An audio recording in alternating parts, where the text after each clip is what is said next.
اور ایک خاتون نے بعد السلام یہ سوال کیا ہے کہ آغا صاحب یہ بتائیے کہ اگر ہماری قمیص پر یا جرابوں پر یا کسی ایسی ہمارے لباس کے حصے پر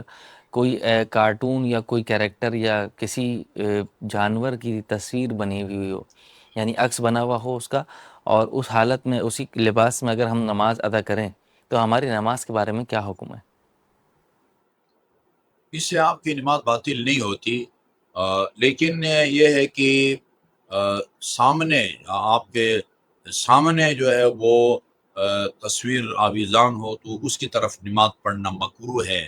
نماز غلط نہیں ہے، باطل نہیں ہے، مکروہ ہے۔ بہت سارے مقامات ہیں کہ جہاں پر نماز پڑھنا مکروہ ہے، سامنے تصویر ہو تو مثلا بالکل قبلہ کی طرف جو ہے نا تصویر ہے تو اس کی طرف نماز پڑھنا مکروہ ہے۔ کھلی ہوئی کتاب ہے تو اس کے سامنے نماز پڑھنا مکروہ ہے، یا مثلا وہ دروازہ کھلا ہوا ہے، سامنے کوئی آگ بھڑک رہی ہے،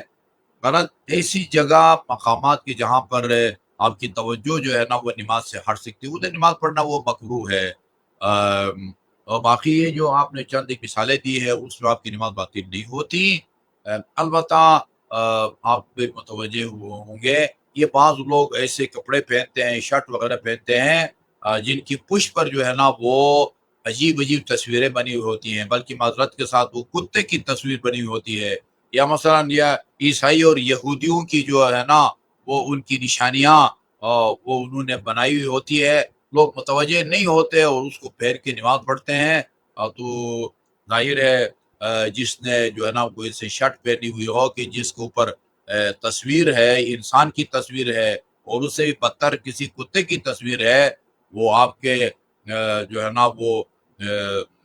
پچھلے صف میں جو بندہ بیٹھا ہے بیچارہ، اس کی نماز مکروہ ہو رہی ہے۔ لہذا جو ہے نا وہ مومنین کو یعنی خصوصاً جوان طبقہ کو، بچوں کو خیال رکھنا چاہیے کہ ان کی جسم پر جو ہے نا وہ ایسی تصاویر نہ ہو۔ ویسے کسی آپ کی پسندیدہ شخصیت کی تصویر ہے تو اس کو پہننے میں کوئی حرج نہیں ہے، لیکن پشت پر وہ تصویر ہو تو ظاہر ہے پچھلے صف میں جو کھڑا ہوگا اس کی نماز مکروہ ہو جائے گی۔ لہذا جو ہے نا وہ تصویروں والی لباس جو ہے وہ بہتر ہے کہ آپ نماز میں نہ پہنتے ہیں، اور یہ خصوصاً اس طرح کی کوئی ناپاک جانور کی تصویر ہے، یہ بہت ہی ایک غلط اور جو ہے نا وہ قابل مذمت کلچر کا جو ہے نا حصہ ہے، اور اس سے مومنین کو پرہیز کرنا چاہیے۔ جی آغا صاحب، بہت بہت شکریہ۔ اگلے سوال کی جانب چلتے ہیں، اور اگلا سوال بھی ہمارے پاس ایک خاتون کی جانب سے آیا ہے، اور بعد السلام انہوں نے یہ پوچھا ہے کہ آغا صاحب مجھے معلوم نہیں تھا کہ لڑکی کے لیے، کنواری لڑکی کے لیے یہ لازم ہے کہ وہ اپنی ولی کی اجازت کے بغیر نکاح نہیں کر سکتی، اور میں نے چھپ کر ایک نکاح کیا کہ جو 3 مہینے پہلے میں نے سر انجام دیا، اور اس نکاح کے نتیجے میں جو دیگر معاملات ہوتے ہیں وہ بھی ہوئے، لیکن مجھے معلوم نہیں تھا کہ یہ نکاح جو ہے وہ بنا ولی کی اجازت کے نہیں ہوتا، ممکن ہی نہیں ہے کہ نکاح وقوع پذیر ہو جائے۔ تو اب جو نکاح کر چکی ہوں اس کے بارے میں کیا حکم ہے؟ دیکھیں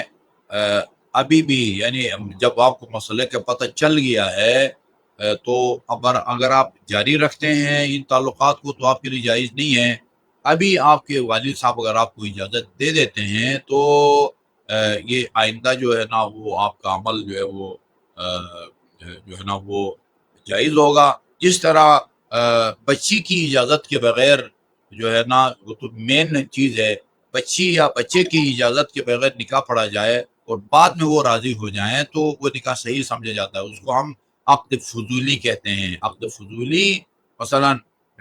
آپ کی گھڑی، آپ کا موبائل آپ سے پوچھے بغیر ہم کسی کے ہاتھ فروخت کر دیں اور اسے قیمت وصول کریں، بعد میں آپ اجازت دے دیں، اس کو عقد فضولی کہتے ہیں۔ وہ بے فضولی، لین دین فضولی یا نکاح فضولی وہ ہو جاتا ہے، لڑکا لڑکی سے پوچھے بغیر نکاح پڑھ دیا، بعد میں وہ راضی ہو جائے۔ اسی طرح والد بھی بعد میں اگر راضی ہو جاتا ہے تو وہ نکاح صحیح ہے، ورنہ نہیں صحیح نہیں ہوگا۔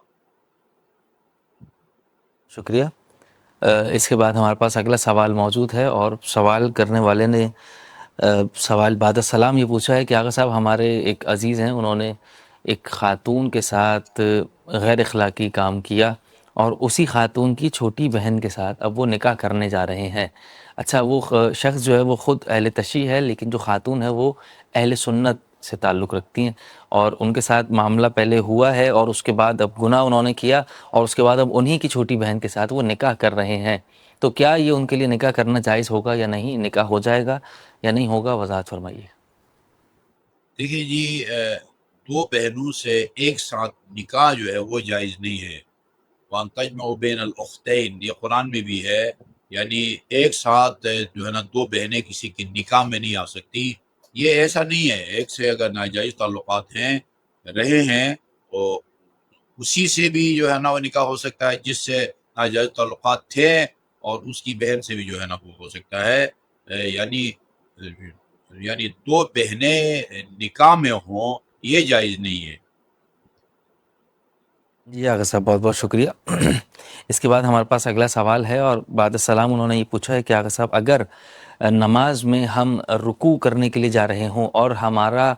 گھٹنے سے ہاتھ پھسل جائے یا کوئی ایسا معاملہ پیش ہو جائے کہ ہم قبلہ رخ سے ہٹ جائیں، یعنی تھوڑا سا لڑکھڑا جائیں یا گرنے کی کیفیت ہو جائے، تو کیا ایسی حالت میں نماز باطل ہو جاتی ہے یا نہیں؟ اس کی وضاحت فرمائیے۔ دیکھیے پہلے تو آپ کو یہ معلوم ہونا چاہیے کہ نماز کے دوران یعنی خصوصاً وضو یعنی رکوع کے دوران کسی خاص جگہ ہاتھوں کو یا ہتھیلیوں کو رکھنا ضروری اور واجب نہیں ہے۔ دونوں ہاتھ جو ہے جتنا رکوع کے لیے آپ کو جھکنا چاہیے اتنا آپ جھکے ہیں، لیکن آپ کے دونوں ہاتھ جو ہے نا یہ ایسے یہ لٹک رہے ہیں، آپ کی نماز صحیح ہے۔ البتہ مستحب ہے کہ جو ہے نا یہ جو گول ہڈی ہے گھٹے کی وہ جو ہے نا وہ آپ کی ہتھیلی کے اندر آ جائے، وہ مستحب کام ہے۔ لیکن اگر شروع ہی سے آپ کہیں ہاتھ نہیں رکھتے، اتنے جھکے ہیں جتنا جھکنا چاہیے، لیکن آپ کے ہاتھ گھٹنوں پر نہیں ہے، تو آپ کی نماز جو ہے نا وہ صحیح ہے۔ اچھا اچانک جو ہے نا وہ ہاتھ پھسل جاتے ہیں اور اس کی وجہ سے لڑکھڑا جاتے ہیں، تو وہ اتنا تو انحراف نہیں ہوتا، بندہ نہیں پھرتا کہ قبلہ کی طرف جو ہے نا پشت ہو جائے۔ یہ جب تک کوئی ایسا نہ کرے یا کوئی بھیڑ ہو تھکا نہ پڑے نہیں ہوتا، تو معمولی رخ سے جو ہے نا وہ نہیں ہوتا۔ ایسی صورت میں کوشش یہ کرے کہ حالت حرکت میں آدمی ذکر روک دے، باقی نماز باطل نہیں ہوتی۔